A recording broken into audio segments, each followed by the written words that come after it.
Well, welcome, Pete, to the podcast. How you doing today? Doing great, Keith. How we doing?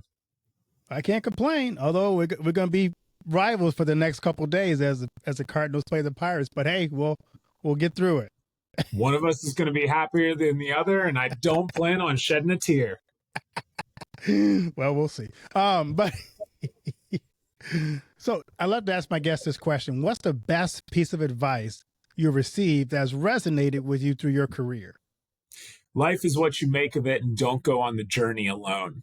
The way I see this one is learn from each experience and opportunity, whether it's good, bad, or somewhere in the middle, and know that taking a proactive approach to surrounding yourself with a support system is paramount. Again, doing that before those bad times hit us.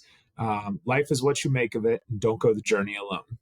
I love that because you really going the journey alone is first of all a lonely experience, but you also don't have the strengths and the opportunities that somebody coming along the journey with you can add to your journey. Right. Right. Learn, grow, develop, brings that diversity of thought to the equation. Well, I brought you on because you have a cool book out called Pathfinders. Give us kind of an overview of the book and what sparked the idea to write it. Yeah, so I've got a copy here. If you're watching on video, you can see Pathfinders navigating your career map with a personal board of advisors. And this came from a whole lot of what not to do and how to not spend a whole lot of extra time on this professional development journey. So, Keith, I grew up on a farm, went to engineering school, played college sports, and then went into defense contracting, building robots for the Army. And I was able to get promoted along the way, and there was good success happening. I'm like, okay, how do we do this for other people? And then folks began asking me questions. Hey, Pete, what's a mentor? Where do I find one of these? What do I talk about with them? And then organizations asked me, associations, high schools, colleges, groups. Hey, Pete, can you talk to us? Give us some tips on this mentoring thing. I'm like, yeah, sure. I'll tell you what I've figured out along the way. And then it got to organization, companies would say, hey, Pete, can you come talk to our employees about this? I'm like, me? Yeah, sure, let's do it. If they find value in it, I'm all for it. Then I gave a TED talk on the topic. And that's where it really all came together. And so the book, right, to answer your question from a couple minutes ago, it came from people saying, we need a little bit more. Can you give us a roadmap, a guide? And I make it really simple, engineer, right? So career map, personal board of advisors. I'm going to tell you what I'm going to tell you, then I'm going to tell you, then I'm going to tell you what I told you. So in the book, we dive into what's a career map, what's a personal board of advisors. And it's really meant to be this resource, this tool that helps you as you're coming into the professional world, as you're in that mid-level management role, and as you're a leader. Hey, what kind of culture should I be driving for my people? So it's meant to be a tool, an asset, a resource for this methodology of investing in our people and growing professionally. So let's dive a little deeper. What does the concept of personal board of advisors mean to you? And why is that crucial for your career development? So the personal board of advisors is the idea of multiple mentors. So a lot of times, people say, hey, go get yourself a mentor. And you're like, okay, well, after you ask the questions of what does that mean? Where do I find one? When should I get a mentor? Then you start thinking, okay, this insight and guidance and perspective is helpful, but is this entirely the right way to go about it?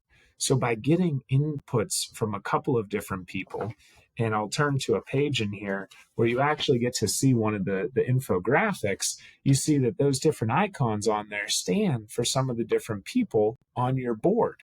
A functional mentor, a cross-functional mentor, ally, champion, sponsor, your boss. Maybe you have a therapist or a coach on your personal board of advisors. But it's really that idea of multi-dimensional career advice and feedback along the way. You might call your inner circle, you might call your personal board of directors, but it's this idea of, again, not going alone, but adding a little bit more structure and process to that concept.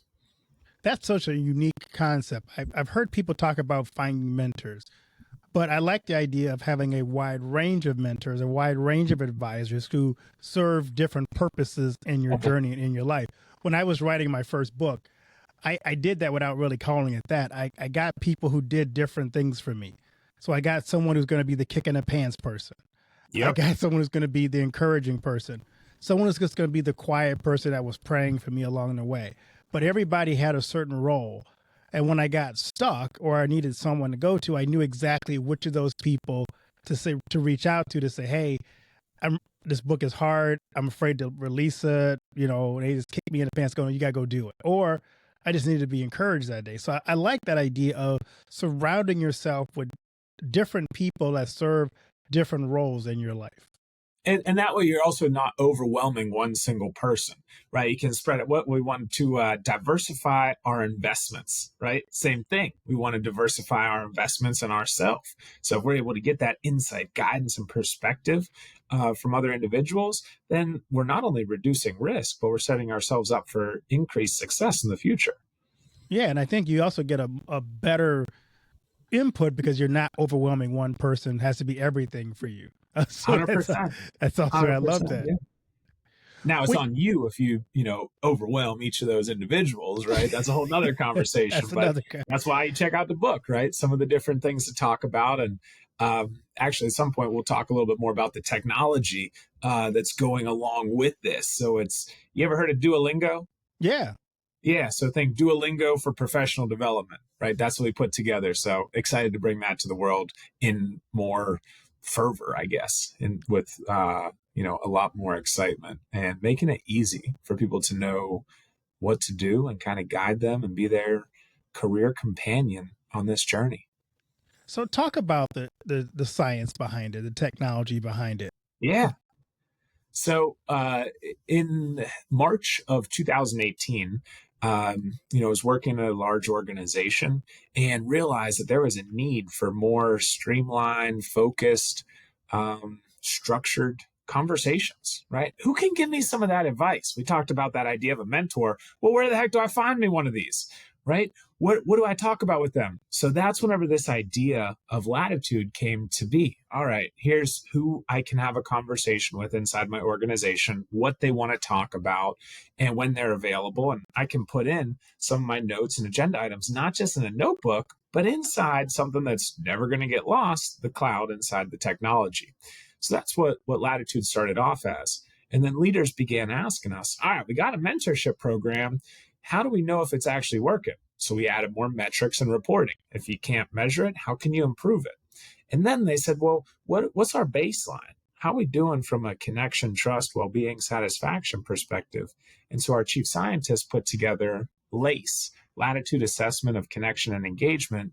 And that's kind of the baseline survey that we'll share with organizations. Let's figure out where you're at today, right?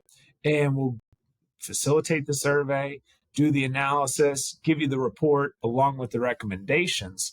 So now it's like, all right, I'm going to measure stuff asynchronously. People are able to connect and grow together. And then the part that we added in is this aspect of asynchronously, each individual is able to build out their career map. Because again, people are doing the mentoring conversations, but they ask us, Keith, hey, what am I supposed to discuss?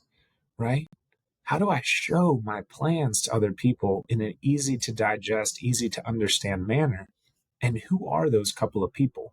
So the career companion capability is bite-sized educational tidbits of what to discuss and how to go about this. Build up your career map and past, present, future, and the couple of paths in the future, and then track that personal board of advisors and who those people are and when we want to engage and connect with them over time. I love that. In Pathfinders, you talk about the importance, and you kind of just alluded to that, the importance of intentionality. How do readers apply this to their career path? Yeah. So if you don't have a plan or you don't have a map of sorts whenever you're hiking, it's a little difficult to get to where you want to go in a timely fashion. Same thing in the book, I talk about it from a navigating nautical journeys, right? If you set sail and it gets windy out there, you get blown off your initial path, your initial course. How do you get back on path? What is guiding you, right? Those tools, technology. maybe as people. So there's a lot of analogies that we can make along the way here, but it's really, how do we have a little bit of sure, could we stumble along and get there, right? Walk through the forest? Can we sail across the ocean? We could probably get there, but we might waste a couple of, days, months, years. And that's what we're trying to avoid. How many people do you come in contact with, Keith, that they say, man, I wish I would have found this role sooner. I wish I would have found this mentor sooner. My life would be, man, so much different, if this happened sooner. And so that's what we're trying to give back, is the most important resource and the most precious thing that each of us have is time. I love that. People always want to know, does it work? So, can you share a success story of someone who implemented the Pathfinders methodology and tell us how that story turned out? Yeah. So individual at a large organization, right? She's one of the users. It's a, B2B software as a service. So the organizations sign up and their employees get to use it. So this earlier career individual got in as part of the onboarding process. She was assigned a buddy. She was assigned a mentor a couple of months in. And so she's able to have these conversations with a couple of different people, able to put together that career map and show it, to others. And they're like, whoa, you seem to have your stuff together, but you're so, at a young age. What in the world? She's like, hey, I read the book. I heard Pete speak a couple of times, and I figured, maybe I'll give this a try. He seems to know a little bit about what he's talking about, some of the time at least. And so that was interesting, where she was able to take a proactive approach to building that support system, right? Life is what you make of it. She wanted to make it great, and don't do it alone. That's where she was building out the multidimensional support structure, right? Those couple of different people helping her out along the way. And so what happened is she was able to get that advice and guidance from other people. Hey, how'd you get to where you are today? Right? What kind of different steps could I or should I take, moving forward from here? What advice would you give me as I'm moving forward? And so just by asking about these questions, she learned about other opportunities and things that she could apply to. Found some of those jobs, was actually recommended to a few of those roles and opportunities, applied, promoted. So it's been really cool to see how, hey, you're already doing some of these things. We're just going to add a little structure, a little bit of process, save you some time. We'll have some fun along the way. That's great. I love those stories of somebody taking a method and turning it into real life productivity. So that's really amazing. Heck yeah. I mean, why, spend time on it if it's not going to make your life easier? Right. Exactly. I'm curious, as you think about this book, how do you decide what goes into this book? Because as a writer, you have so much information. How do you hone it down to decide these are the critical things to put in here or not? Man, whenever I figure out the right answer to that, I'll let you know. We'll do another session on here. But I think it goes back to the don't do it alone aspect. So as I was writing the book last year, had more than 100 different people that I was able to bounce ideas off of and run some of the thoughts past from the concepts, right? And then get yourself a fantastic editor as well. So that was the other piece. There was a certain point whenever the book, which is, I don't know, maybe that's about 250 pages. It was planned to be closer to 400 or 450 pages with all the text, the words and everything.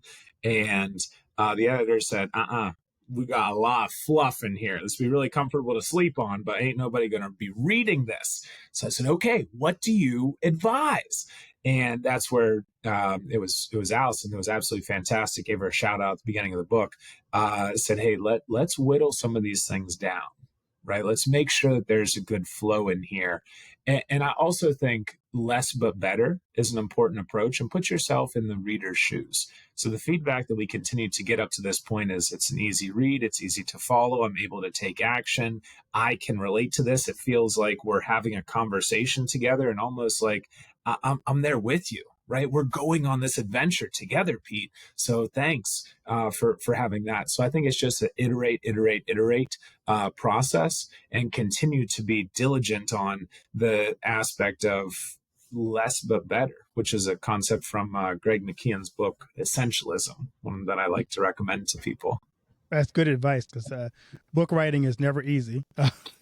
Man. And you're right to hone it down to make sure that it's a reasonable amount that people can actually flow through it because you want them to get through the content of those. Otherwise, write the book, right? Hey, Keith, same question back to you. Yeah. So for me, I started out, my first book was Healing Race in America. And there was so much information. As a matter of fact, I thought it was too deep in some places. But my editor did a good job of saying, let's move this here. Let's do because I had different order altogether for the chapters I was doing. But we did hone it down to where it was manageable. It's probably still a little longer to do as a Bible study in 1 hour than I wanted it to be. So some of the first chapters were maybe a two Bible study thing. But we were able to really get it to the point where it was concise and it was impactful and meaningful. And the reports I got back from people were it was long, but it was worth it in some places. So I'm glad you spent more time here and maybe less time there. So, yeah. The other thing that I'd share is the personal perspectives and the stories. That was a really helpful piece. So growing up on the farm, what do? I put a little tractor in there, right? So we call those the Pete's perspectives. And that's where people say, hey, man, that really hit home and made it feel more personalized. So that was a really helpful piece of feedback. Casey shared that one with me. Yeah, that's great. I'm curious, were there any chapters or sections that you found particularly challenging to write? Yeah, so the pieces on ally and diversity, right? I'm a tall white guy, so whenever there's a lot of things that go kind of your way, if we will say, right? Of course, there's hardships, but to make sure that I'm able to put myself in other people's shoes, and that's the one that probably workshopped over a dozen times. Not going to lie, talked to at least 8 different people because there's a whole lot that I don't know that I don't know. And it's a very, very important piece. And there's numerous allies that have helped guide me and share those insights, perspectives, and experiences, and specifically the lived experiences. So if there's one to really call out, it's that one because I want to make sure that it is impactful and valuable for the reader on all fronts. That's good. I like that because you do have to know your limitations and also be self-aware because you can come off as arrogant and out of touch if you don't have people around you to kind of give some input in those sections. There's another one in here. Let's see if I'm able to find it pretty quickly. So I did a study abroad in Hong Kong. There's a picture of Bruce Lee, right? So I go for a run. That's what I do to clear my head and try and, stay in shape so I can still play basketball and coach basketball. But Bruce Lee has a special quote, Keith, and it says, absorb what is useful, discard what is not, and add what is uniquely your own. So this is a methodology. This is a guide. This is something to help you find your path, right? But by no means do I have all the answers. So this is a starting point. So truly, right? Absorb what is useful, discard what is not, and add what is uniquely your own. As people pick up this book and hopefully read through it all the way, what do you hope is one key takeaway the readers get from reading Pathfinders? The biggest thing is to have a plan and know that you're able to make what you want out of life and that you don't have to do this alone, right? So you asked for one thing, I'm going to give you 2, right? Put together that plan, that career map, and put together your personal board of advisors, those multiple people.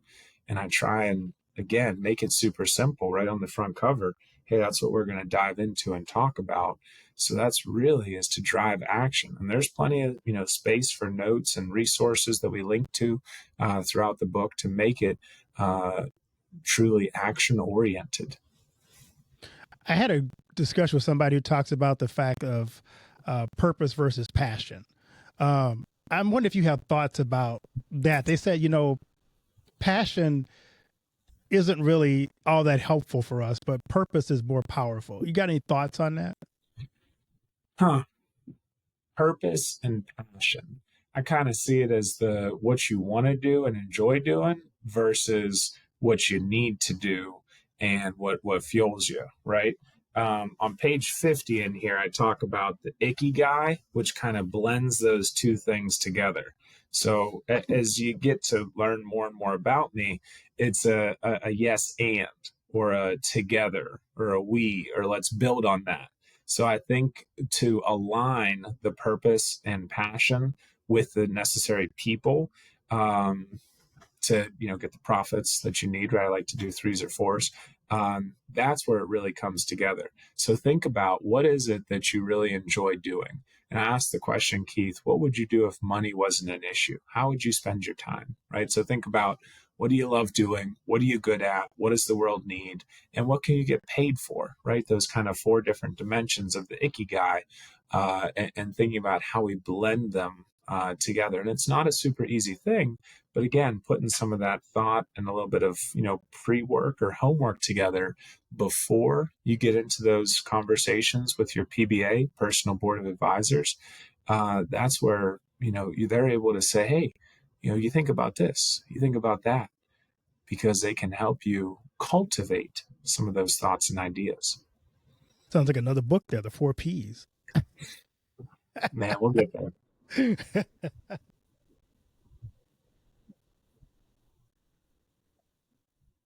So at Latitude, we did a little rebrand. So Lattice is still the parent company, but Latitude is where it's all about mapping out professional growth. And the technology is there for the organizational use cases. We talked about the surveys, mentorship, career companion. But the book is whenever organizations say, hey, we're not ready for that technology yet, right? Hey, we do want to invest in our people. So the book is a helpful tool and resource for organizations' new employee onboarding process, for their leadership development cohorts, for some of the mentorship programs that they have going on.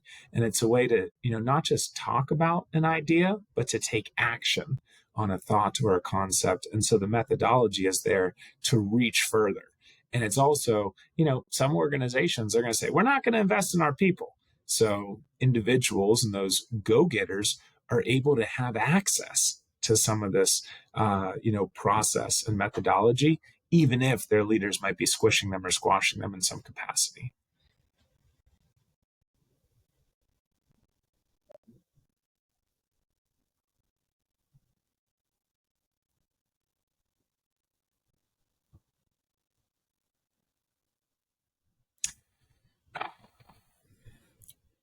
A work ethic, like you can't buy at, any grocery store, department store.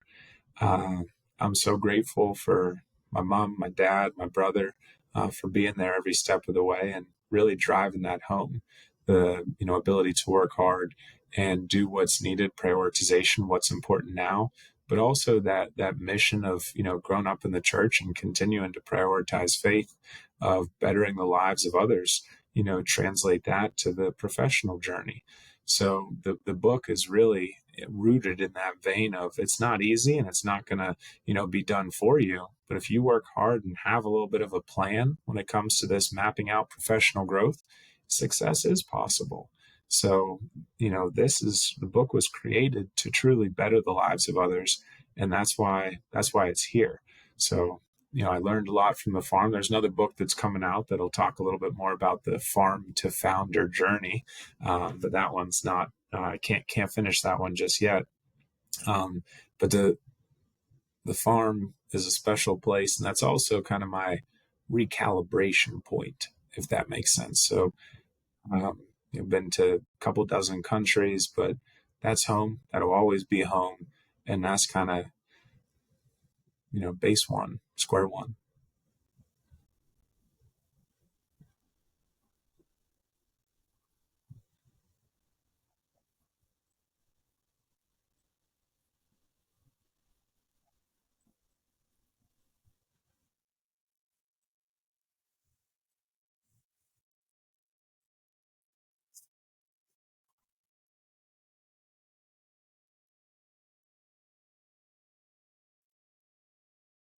Yeah.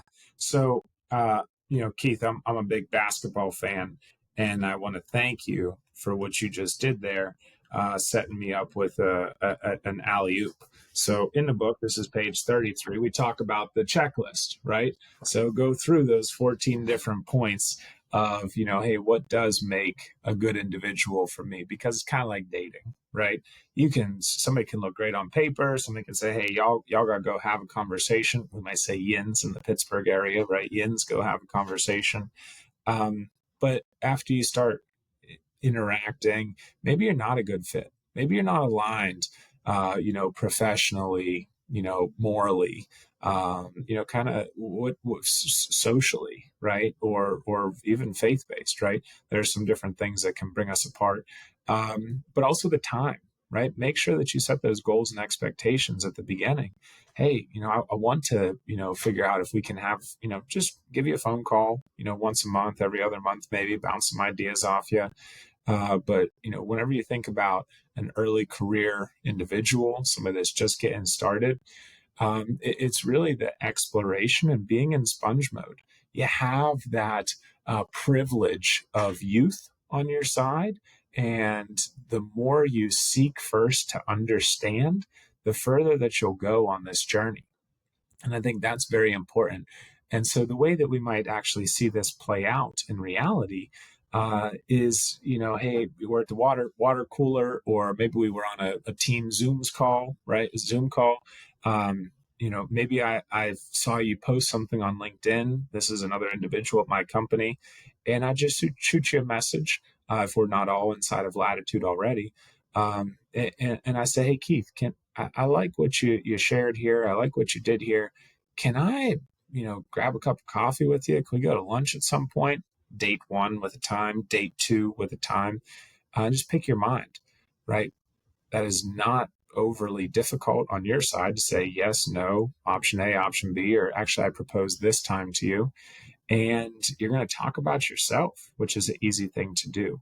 So that's one approach, and that's something that we recommend. Versus what some people will do is, oh my gosh, I just read this Pathfinders book by this Pete guy, and I have to find a cross-functional mentor. Keith, it looks like I'm in engineering and you're in marketing. Will you be my cross-functional mentor? Let me turn to the back of the book.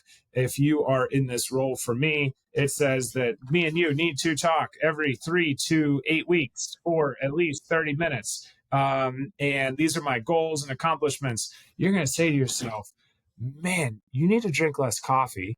And I don't think I have enough time for that. You're putting a lot of work on my shoulders. So it's just thinking about how you go about those different approaches, just like anything in life.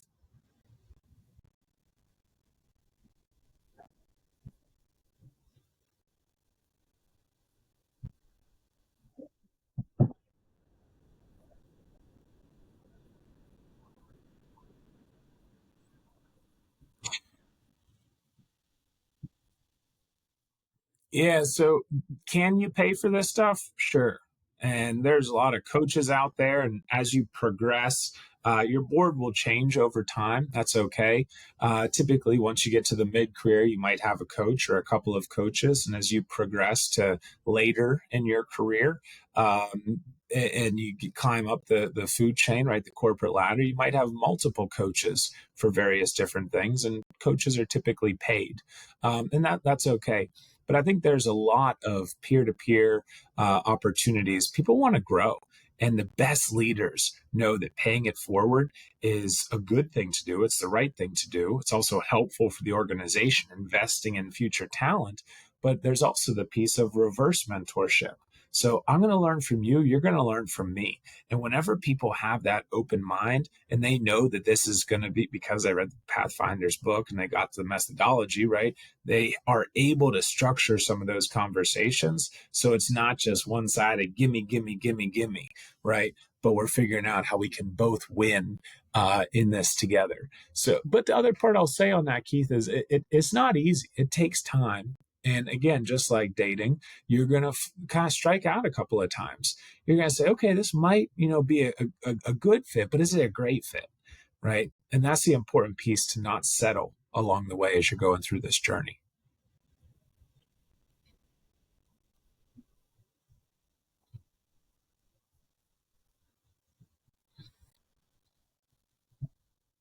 Mhm. Yeah. So we actually go through the hire, admire, fire, retire stages, right? There's 7 or 8 different steps in the board building process, and it's really important as we're inquiring at the beginning, is we set those goals and expectations, so that at a certain point, if the goals, the what we want to accomplish, and the expectations, the how we're going to get it done, if we're not in alignment with those things, which we review on a quarterly basis, then we say, hey, here's what we said we're going to do. And we're not there right now. There's a divergence in this. And so it's not meant to be transactional, but it's meant to be more fact based and leave the emotion out of it. And there's 2 ways that we can take people kind of off of our core board and put them on our bench, is the term that I use. Maybe there's a better term for it, but it's, you're not in my active inner circle at this stage of my life, and that's okay, right? So fire means, hey, something did not, and again, this is just the way I talk about it, right? um, so fire is where you say, hey, something happened, the way, you acted, I acted, but we're going to discontinue this right now. I don't feel good about this relationship anymore. Thank you, appreciate it. Versus the retire piece, which is, hey, we kind of grew out of the need, for this, and that might be where my career map was going this way, and now it's going to go that way, right? My functional mentor might change drastically as I went from individual contributor engineering into program management, looking at cost, technical, and schedule. So I might say, hey, Keith, I really enjoyed this a lot. I appreciate it. Let's keep in touch, maybe once, twice a year. But I think what got me here won't get me there. And there's no hard feelings along the way. So you kind of grow out of those different pieces. Man, we're gonna see what happens with my Steelers this year. Who knows? Who knows? I think we got Russ starting. The Who's fans?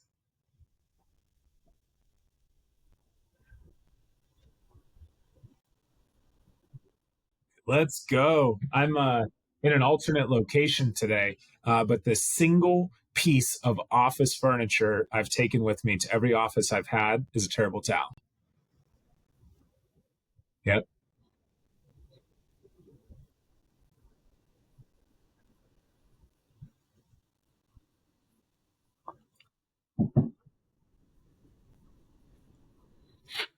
Yeah, I think this is the next step, taken an approach of having a plan, sharing it with others, doing it asynchronous, integrating it to those existing processes of onboarding, mentorship, performance reviews, stay interviews, manager one-on-ones. This is the what you discuss and hit on, and how you gather those thoughts together. And with the Latitude technology, that's just, hey, let's save you a little bit more time. You got the ideas, the motivations, and the thoughts. Now we're just going to help you put it on paper, rather in the computer on the system, so that it's easier to edit, update, share, and you have your nudge, entity, right? We're going to guide you along the way with the tech. But the book and the methodology is really meant to be, hey, you can lead a horse to water, but you can't force it to drink. One of the biggest reasons that people voluntarily leave organizations is no map to professional growth. So by adding this to your new employee onboarding, process, you're able to say, hey, if you choose to be that aspiring professional, drink that water, right? This is your map to professional growth from day one. And you're able to figure out, as leaders, who's taking advantage of this, who's raising their hand, who's asking questions, who's knocking on those doors and saying, hey, Keith, you got 5 minutes? Just want to pick your mind on something. We meet for coffee, we meet for lunch. Hey, can we do a follow-up in 45, 60 days from here? Bounce some more ideas off you. But it's being more intentional about investing in our people, meeting them where they are, but also adding a little bit of structure and accountability to the process.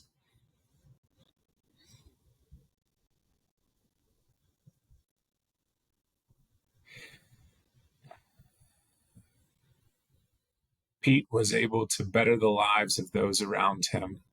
And as a result, they saved time going through their professional journey. He was a connector, a collaborator, and somebody that I wanted to spend more time with. And we need more people like him with that similar mission, drive, and energy.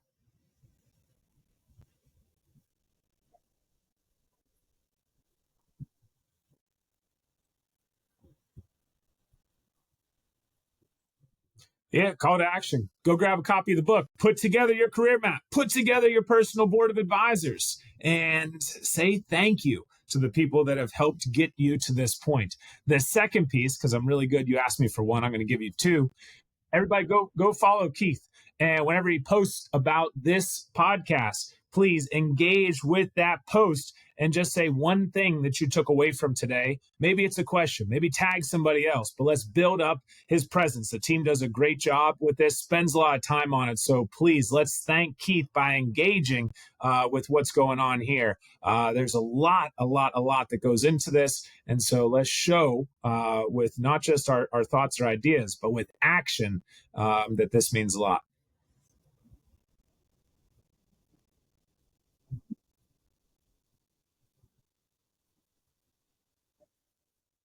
Yeah, LinkedIn's the best way. Pete Schramm, PeteSchramm. We'll put it in the show notes. You'll link it over there. But LinkedIn's the best way, and everything spans from there.